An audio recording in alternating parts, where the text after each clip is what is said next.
নমস্কার বন্ধুরা, welcome to our Bong kitchen. আবার চলে এসেছি নতুন এপিসোড, নতুন রেসিপি নিয়ে। আজকে আমাদের রেসিপিটা একদম অন্য রকমের হতে চলেছে। আমরা বাড়িতে প্রায় আলুর চপ খেয়েছি, সিঙ্গাড়া খেয়েছি, সব ধরনের রেসিপি আমার চ্যানেলে আপনারা পেয়ে যাবেন। বাট আজকে আমরা একটা অন্যরকম রেসিপি বানাবো। তাই এপিসোড নাম্বার 109, 109 নম্বর এপিসোডে আজকের আমাদের রেসিপি খুবই সামান্য ইনগ্রেডিয়েন্টস দিয়ে, বাড়িতে থাকা ইনগ্রেডিয়েন্টস দিয়েই হয়ে যাবে, বেশি কিছু উপকরণ লাগবে না। পটেটো স্টিক ভীষণ সুস্বাদু হয় খেতে, বিকেলে চায়ের সাথে জাস্ট জমে যাবে। তো ট্রাই করার অনুরোধ রইল, ভালো লাগলে লাইক শেয়ার সাবস্ক্রাইব করে পাশে থাকবেন। প্রথমে আমরা 4টে সেদ্ধ আলু নিয়ে নিয়েছি মিডিয়াম সাইজের, ওটাকে আমরা গ্রেট করে নেব। সবার বাড়িতেই মোটামুটি একটা হ্যান্ড গ্রেটার থাকেই, সেটা দিয়ে গ্রেট করে নেবেন। দেখুন, ম্যাশার দিয়ে ম্যাশ করতেই পারেন, বাট সেক্ষেত্রে একটু দানা থেকে যায়, তাই গ্রেট করলে ভালো হয়। যেহেতু এটা আমাদের একটা ডোয়ের আকারে ফেলতে হবে, তাই গ্রেট করে নেওয়াই ভালো। এবার আমরা স্বাদ মতো লবণের মধ্যে অ্যাড করে দেব। এবার অ্যাড করব আমরা হাফ চা চামচ চিনি, যাতে একটু মিষ্টি ব্যালেন্সটাও আসে। এবারে অ্যাড করছি আমরা 1 চা চামচ চিলি ফ্লেক্স না থাকলে চিন্তার কিছু নেই, শুকনো লঙ্কাকে কুচো কুচো করে দিয়ে দিন, অসুবিধে নেই।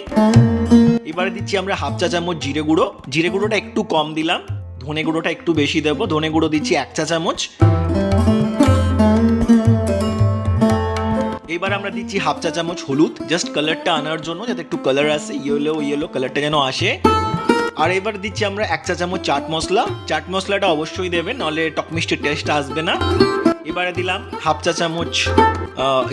ইঞ্চি চপড করা আদা, একদম ফাইনলি চপ করে নেবেন। এবার আমি 2টো কাঁচা লঙ্কা কুচো দিয়েছি, আপনারা কম বেশি দিতে পারেন, বেশি ঝাল খেলে বেশি দিতে পারেন।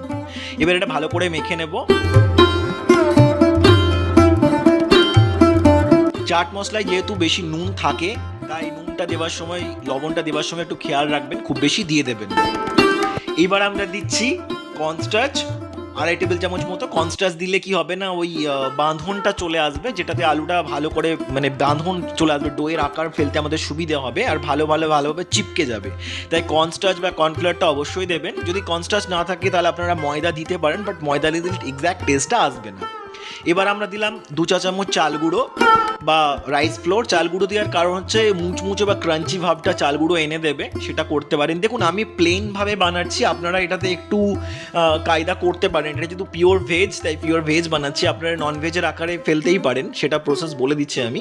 এবার ধনে পাতা দিয়ে এটা আমাকে মেখে একটা ডোয়ের আকারে ফেলে নেব। যদি আপনারা নন ভেজ বানাতে চান, তাহলে ডোটা করার পর যখন লেচি কাটবো, দিয়ে যখন আমরা পুরো আকারটা ফেলবো, আকারে ফেলার পরে প্রথমে একটা ডিমকে ভালো করে ফেটিয়ে নেবেন, কয়েকটা ডিমের মধ্যে ডোবাবেন, দিয়ে ব্রেড ক্রাম দেবেন, দিয়ে ফ্রাই করবেন, তাহলে কিন্তু এটা নন ভেজ হয়ে যাবে, টেস্টটা অন্যরকম আসবে।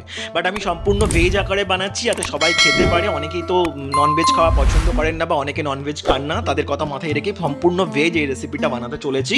ভীষণ সুস্বাদু হয় খেতে, অবশ্যই ট্রাই করবেন। দেখুন, আমার ডোটা রেডি হয়ে গেছে। এবার যেমন আমরা লেচি কাটি, সেইভাবে মোটামুটি খুব বড় না, মিডিয়াম সাইজে লেচি কেটে নেব, বলের মতো করে কেটে নিলাম। এবারে একটা লিচি নেবেন, দিয়ে এমনি করে রোল করে লম্বা করে, একদম সরু লম্বা বানিয়ে ফেলতে হবে। কাইন্ড অফ কুরকুরে যেরকম শেপের হয়, এক্স্যাক্ট ওরকমভাবে একটু লম্বা করে নিতে হবে। দিয়ে আন্দাজ মতো করে যেমন সাইজের শেপ দিতে চাইছেন, তেমনভাবে টুকরো করে কেটে নিন। আমাদের পটেটো স্টিক মোটামুটি কাটা রেডি হয়ে গেছে। সেম প্রসেসে যতগুলো আমরা লেচি বানিয়েছি, সবগুলো কিন্তু কেটে আগে রেডি করে নেব। আচ্ছা, রেসিপিটা কেমন লাগছে প্লিজ কমেন্ট করে জানাতে ভুলবেন না। ভালো লাগলে লাইক শেয়ার সাবস্ক্রাইব করে পাশে থাকুন। প্রত্যেকটা সোশ্যাল মিডিয়ার হ্যান্ডেল ভিডিও তো ডিসপ্লে হচ্ছে, ইনস্টাগ্রাম, ফেসবুক, হোয়াটসঅ্যাপ, সব জায়গায় আমাকে ফলো করে নিতে পারেন। এবার আমরা তেলের মধ্যে এক সবগুলো ড্রপ করে দিলাম ফ্রাই করার জন্য। তেলটা কিন্তু খুব বেশি বিশাল হাই টেম্পারেচারেরও দরকার নেই, আবার খুব লো দরকার নেই, মিডিয়াম রাখলেই চলবে।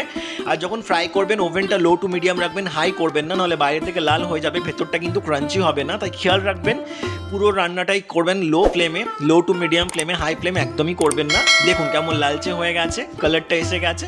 এবার এটা আমরা তুলে নেব। আপনারা চাইলে বিট লবণ দিতে পারেন, বাট যেহেতু চাট মশলায় নুন দেওয়া থাকে, খেয়াল রাখবেন যে নুনটাই ব্যবহার করবেন, নুনটা যেন এক্স্যাক্ট পরিমাণটা কম হয়। তো আমি 2টো ব্যাচে ফ্রাই করলাম, একটা ব্যাচ হয়ে গেছে, আর একটা ব্যাচও ফ্রাই করে নিলাম। দেখুন, খুব সুন্দর মুচমুচে এই পটেটো স্টিকটা আমাদের তৈরি হয়ে গেছে। ভীষণ ভালো লাগবে খেতে। এটা সসে ডিপ করে খেতে পারেন, গরম চা দিয়েও খেতে পারেন। তো আমরা বাঙালি, গরম চা আমাদের বেশি ফেমাস।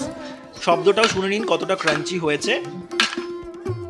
আশা করি বুঝতে পারছেন কতটা ক্রাঞ্চি হয়েছে। এটা আমি টমেটো সস আর সাথে আমি সেজওয়ান চাটনি দিয়ে প্রেফার করব। সেজওয়ান চাটনিটা যেহেতু একটু ঝাল হয়, খেতে জাস্ট জমে যাবে, আর টমেটো সসটা মিষ্টির জন্য রয়েছে। তো এটা অবশ্যই বানানোর রিকোয়েস্ট রইল, বানিয়ে ট্রাই করুন। ভালো লাগলে কেমন হয়েছে, আপনাদের কেমন লেগেছে কমেন্ট করে অবশ্যই জানাবেন। দেখুন, আশা করি বুঝতে পারছেন কতটা ক্রাঞ্চি হয়েছে। আশা করি ভিডিওটা আপনাদের ভালো লেগেছে, রেসিপিটা আপনাদের ভালো লেগেছে। ভালো লাগলে লাইক শেয়ার সাবস্ক্রাইব করে পাশে থাকবেন। আর যদি স্পেসিফিক কোনো রেসিপি দেখতে চান সেটা কমেন্ট করে জানাতে ভুলবেন না। আর আমার আপনাদের কাছে আন্তরিক অনুরোধ, যদি ভিডিওগুলো ভালো লাগছে প্লিজ সাবস্ক্রাইব করে পাশে থাকুন। সাবস্ক্রিপশনটা সম্পূর্ণ ফ্রি, তার জন্য কোনো পয়সা লাগে না। দেখা হচ্ছে পরবর্তী ভিডিওতে, ততক্ষণের জন্য খুব ভালো থাকবেন, সুস্থ থাকবেন। ধন্যবাদ।